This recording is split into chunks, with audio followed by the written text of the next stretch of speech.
Am I the a-hole for walking out of the airport when I saw my husband's mom standing there with her luggage? I, 30 female, don't have the best relationship with my husband's mom.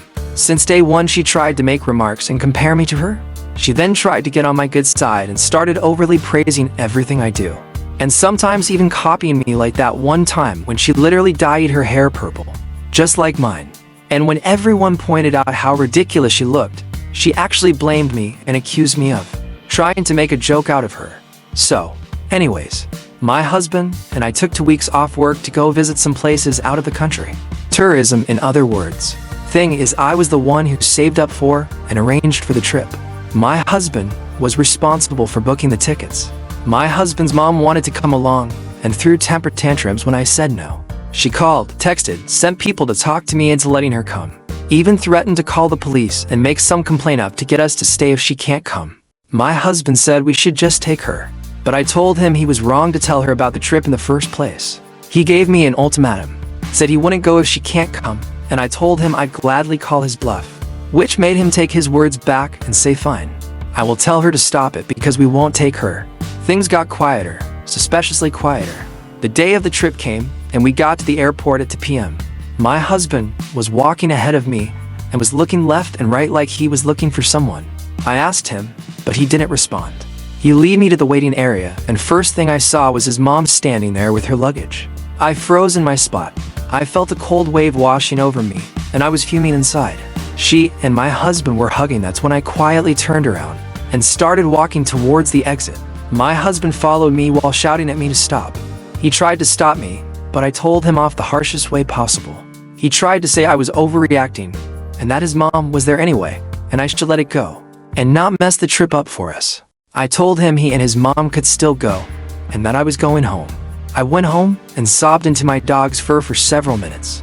Turned out he booked her a ticket without me knowing. An hour later, he came home yelling and raging about how pathetic and spiteful I was to walk out and go home and ruin the trip last minute. I told him he caused this to happen. He said that I was being so hard on his mom, it's ridiculous. I refused to fight anymore, but he kept on berating me, then called my family to tell them that the trip was canceled and that it was because of me. My family said that I shouldn't have ruined it for myself and should have sucked it up and done my best to enjoy. Did I really overreact? Am I the a-hole for insulting my husband after he asked for a paternity test and suggested I cheated? I, 25 female, just had my first child with my husband, 29 male, of years. He is white and I am mixed race, but very white passing. I was raised by my adoptive parents, however. I have reconnected with my biological paternal family. My biological mother was white and I look a lot like her. My biological father, whom I call my AITA, is Inuit and we look very little alike. But we are getting closer emotionally. My son looks so much like my AITA, and I cried when I saw him for the first time. He has darker skin than my husband, but he has my husband's eyes and nose. After he was born, my husband was cold and distant. He wouldn't hold our son. He wouldn't show me affection. Even when my AITA came over, and I took a bunch of pictures of grandfather and grandson, my husband refused to connect with our son. He demanded a paternity test a few weeks ago. I was upset, but complied. He is the father, as I knew he was.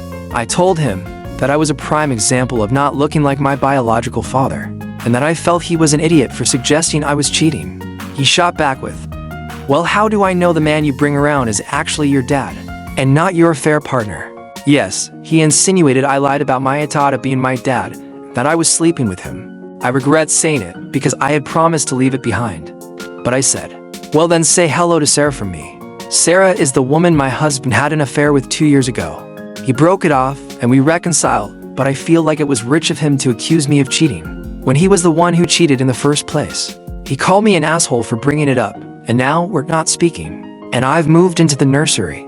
I'm considering divorce, but also thinking about my words, which were hurtful and uncalled for. Am I the a-hole? Edit, a clarification and definition. AITA means dad of father in Inuktitut. Am I the a-hole for charging my friends rent and keeping the money for myself? This will be my first year in college. When I got accepted, the first person I told was my uncle. We're very close because he took care of me when I was little, because of my parents' crazy work schedules. Anyway, my grades were good enough to get me in, but not enough to get me any scholarships. That means I'll have to take out loans for tuition and work for my expenses. When my uncle found out, he said I should just concentrate on school instead of working, but my dad and his brother said that money is tight right now, so my parents can't help me out as much as they want to. My uncle has investment properties all over the place, so he said it's not a big deal for him to buy another one near my campus, which he did. Then he had contractors renovate the house so emerging and there is brand new. He even had them install a bay window in the master bedroom just for me, and I got to pick out everything else like the carpet and counters. He told me he wants me to concentrate on school and not work. Instead, I can be his landlady and rent out the other 3 bedrooms and keep that money to fund my expenses. I have a group of friends who are attending the same school, so I made a deal with them. Studio apartments are going between $900 to $1,500, not including utilities around the campus, with the expensive ones being closer. My uncle's house is 1 street over from campus, so I can literally walk to class every day. I'm charging my friends $700 per room, or if they double up, $350 per person per month, and split utilities evenly. They all jumped at the offer, and no one asked any questions until recently when one of them asked me how much the overall rent was. I was honest and told them about my uncle and our deal. That blew up in my face because now every one of my friends are calling me greedy for charging them rent, then pocketing the money. We're all in a huge fight, and they all want to either pay nothing or throw a couple hundred in for utilities. I cried to my uncle, but he said now that I'm an adult, I need to make my own adult decision. He'll stand by my decision. I don't want to lose my friends, but I don't want to disappoint my family with bad grades either. I thought I was being fair with rent, but literally all of my friends are calling me a greedy a-hole. Update: thank you for reading my post and giving me advice. I went to my uncle, this time without crying, and told him some of the advice given on here and asked him for his advice. This time he didn't tell me to make my own adult decisions and told me he was waiting for this conversation. This is what we agreed to do. I texted all of my friends former and told them because of the arguments and hurt feelings, we can no longer live together. My uncle offered to work out a lease for me in the beginning, but I refused because these were my friends. Because no one signed a lease, we didn't have to break any. I was worried about them suing, but my uncle said that the law in our state requires anything to do with real estate be in writing. Unlike other situations, real estate deals cannot be oral, so I'm good. This time I took him up on the offer of creating a lease for me to have new tenants sign. We spent the morning researching rent prices and making ads. My friends and I made the agreement at the beginning of summer. Now that there's only a couple of weeks left until school starts, we found almost nothing within 3 miles of campus. There were some options further out, but nothing was cheaper than $200 for a shared room, and that was in an old house with window aircon units and 5 miles from campus. When the house was being renovated, my uncle had central air and heating installed.